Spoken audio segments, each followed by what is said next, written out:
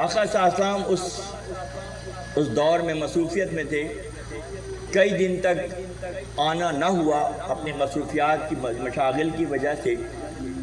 تو جب آپ تشریف لائے، معلوم ہوا کہ چچا ابو طالب کے گھر میں بیٹی کی ولادت ہوئی ہے۔ تو جب آپ تشریف لائے اور نوزائیدہ کو اپنے گود میں لیا، مولا کائنات حضرت علی صلی اللہ علیہ وسلم کو، دوستوں اعلانات بعد میں ہوتے ہیں، تشکیل پہلے ہو جاتی ہے، منتخب پہلے ہو جاتے ہیں اور اعلانات بعد میں ہوتے ہیں۔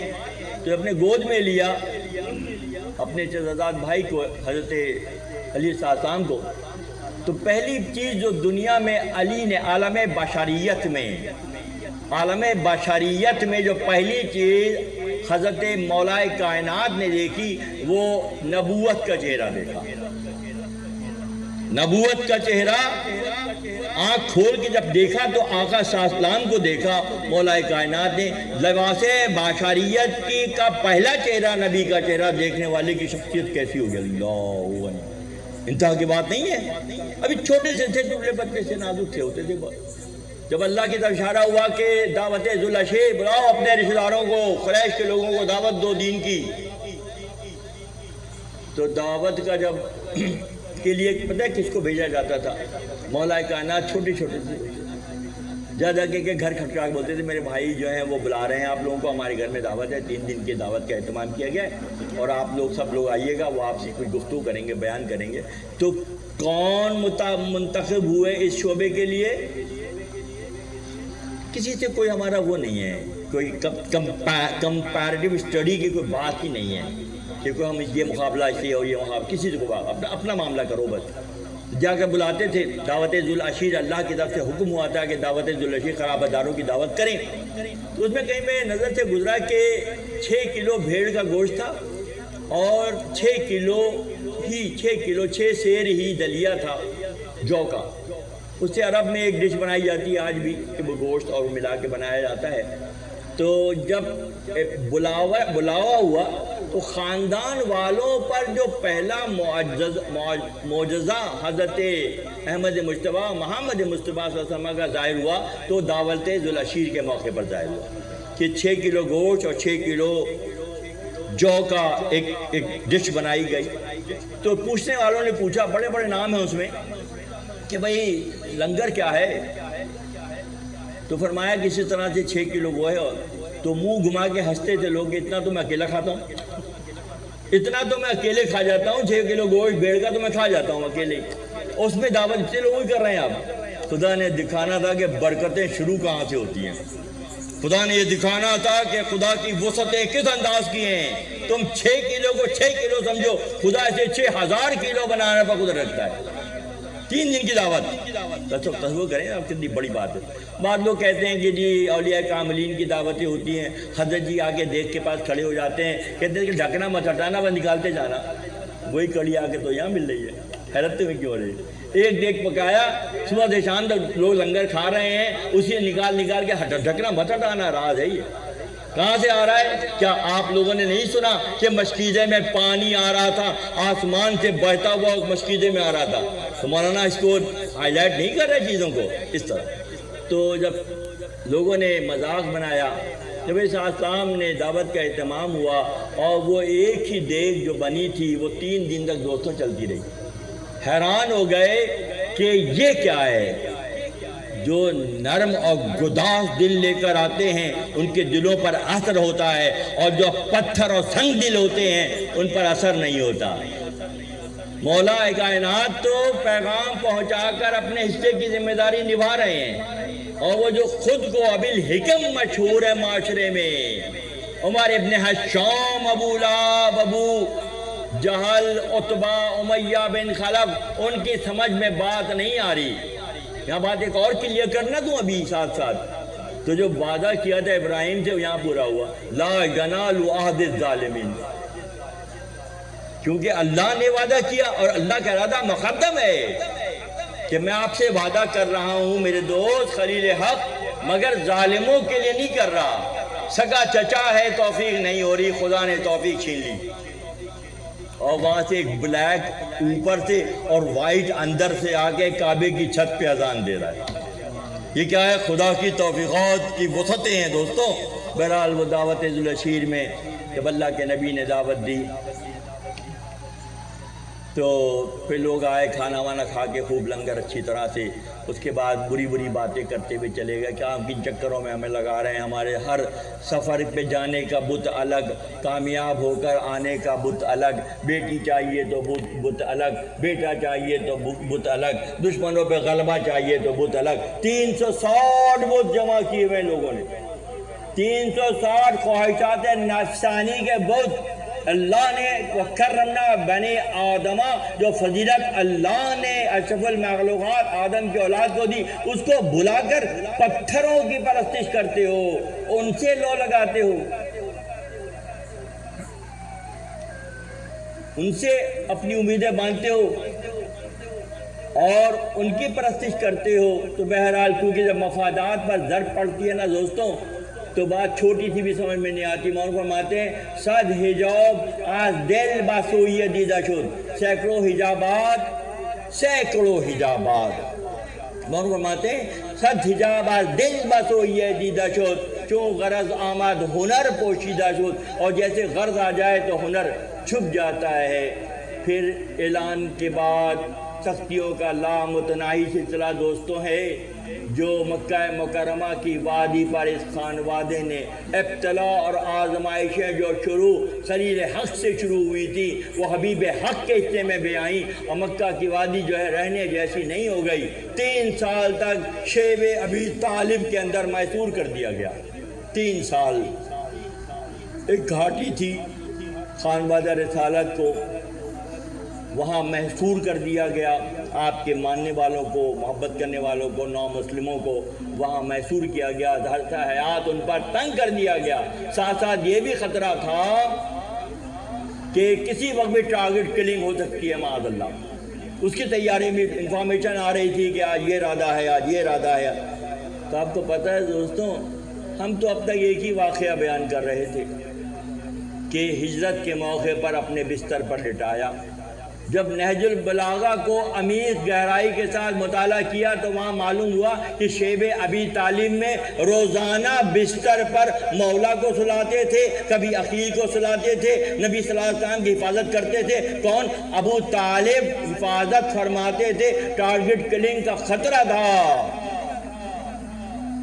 تو جنہوں نے ایسی خدمات انجام دی ہوں تو ان کے مقام و مرتبے کا تعین وہی کرے گا جو یہ کام کرواتا ہے۔ ہما شما کی بس کی بات نہیں ہے کہ ان کے بارے میں زبان چڑھائیں اور فیصلے کریں، جنہوں نے لمحہ لمحہ پرورش کے مرحلے طے کیے۔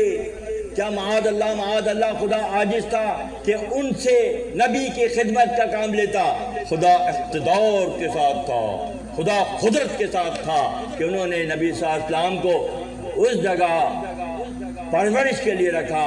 ساتھ ساتھ شیب ابی طالب میں روزانہ رات کو بستر پر حضرت ابو طالب اپنے شہزادگان کو، قرابت داروں کو سلاتے اور نبی صلی اللہ علیہ وسلم کے حفاظت کا اہتمام کرتے۔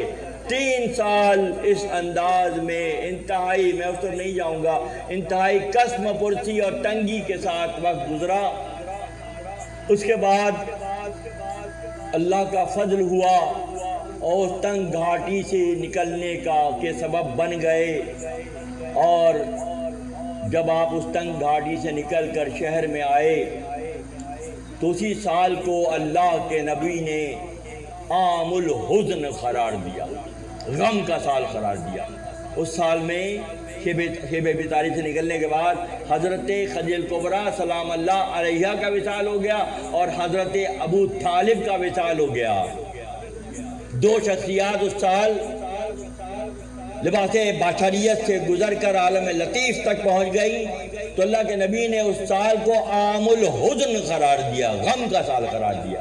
جن کے لیے نبی غم زدہ ہو رہے ہوں تو ان کے مقام کا تعین کر لو نا اپنے دلوں سے پوچھ کر۔ المیہ نہیں ہے کہ اسلام کی بنیادوں میں جن کا مال اللہ نے پسند کیا خدیجہ کبریٰ کا، ان کا نام لیتے ہوئے شرم آتی ہے، اور جنہوں نے لمحے نبی کی حفاظت کے لیے اللہ نے پسند کیا، ان کی اپنی مرضی یقین طور پر تھی مگر انتخاب اللہ کی جانب سے تھا کہ محمد عربی کو اس قسم پرسی کے دور میں کون حفاظت کرتا نظر آ رہا ہے، جو نظر آ رہا ہے تو ان کا فیصلہ کرنے کا اختیار تم نے کب سے لے لیا کہ وہ ایمان کے کس درجے پر ہیں؟ یہ اللہ کا فیصلہ ہے کہ اللہ نے ان کو اس خانوادے میں اپنے نبی کے پرورش کا انتظام کیا۔ تم کہاں، تمہیں کس نے بتا دیا کہ تم یہ فیصلہ کرنے جیسے ہو گئے؟ بات ہو رہی تھی کہ آیہ مباہلہ بھی کلیئر ہو گئی، اور آج کی نشست 18 ذی الحجہ کے حوالے سے بھی گفتگو ہوئی کہ من کنت مولا، جس کا میں مولا ہوں، جس کا میں دوستوں ذہن میں رکھیے گا کہ بعض کیسز میں ذرا جواب دیر سے آتے ہیں اور بعض کیسز میں جواب فوراً آ جاتے ہیں۔ جب اللہ کے نبی نے اعلان کیا من کنت مولا فہذا علی مولا، مجمع پر سکتہ طاری ہو گیا، چھ مغیاں شروع ہو گئیں، ارے صاحب انہوں نے ہمارے پچھلے مذہب سے نکال کے ہمیں نئے راستے بڑھا دیا، نماز پڑھ رہے ہیں، روزہ رکھو، حج کرنے کے لیے آ گئے، سب کچھ تو کر رہے ہیں، ان کے کہنے کے مطابق کر رہے ہیں۔ اب یہ کہہ رہے ہیں کہ میں جس کا مولا ہوں، میرا یہ چچا بھائی بھی اس کا مولا ہے۔ یار یہ بات سمجھ میں نہیں آ رہی، کچھ وہاں تک تو صحیح تھا۔ اس کا مطلب ہے کہ پہچان یقین، پہچان ایمان کے لیے پیمانہ علی کی ذات ہے،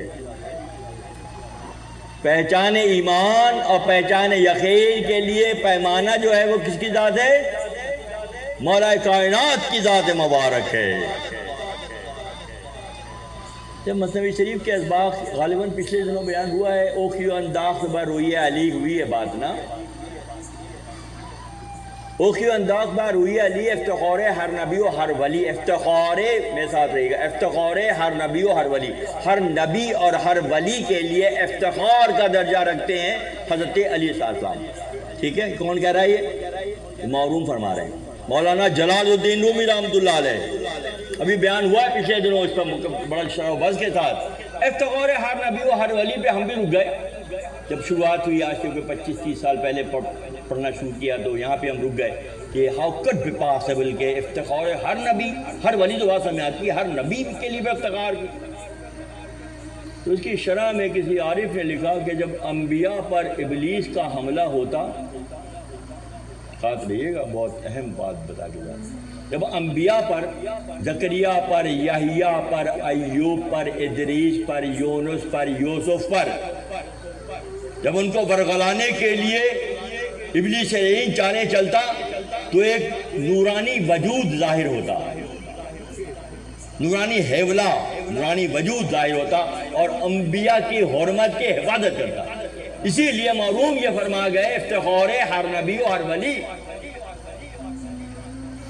ایک حیولہ ظاہر ہوتا اور وہ پشت پناہی کرتا۔ یہ خدا کی جانب سے انبیاء کی حرمت کا انتظام اللہ نے مولا کی شکل میں کیا۔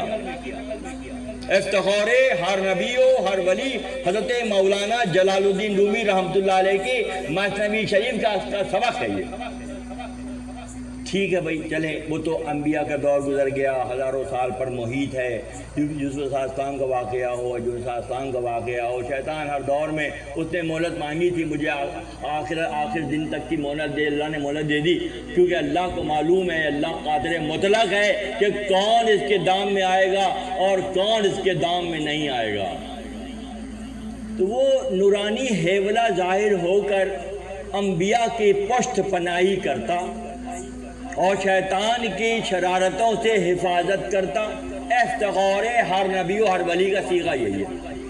مگر اب دور آ گیا تھا بشریت کا، ظاہرداری کا، سر کی آنکھ سے دیکھنے اور سمجھنے کا، اور ٹائم آ گیا تھا محمد عربی کا۔ یہاں پہ علی کا کیا رول ہوگا؟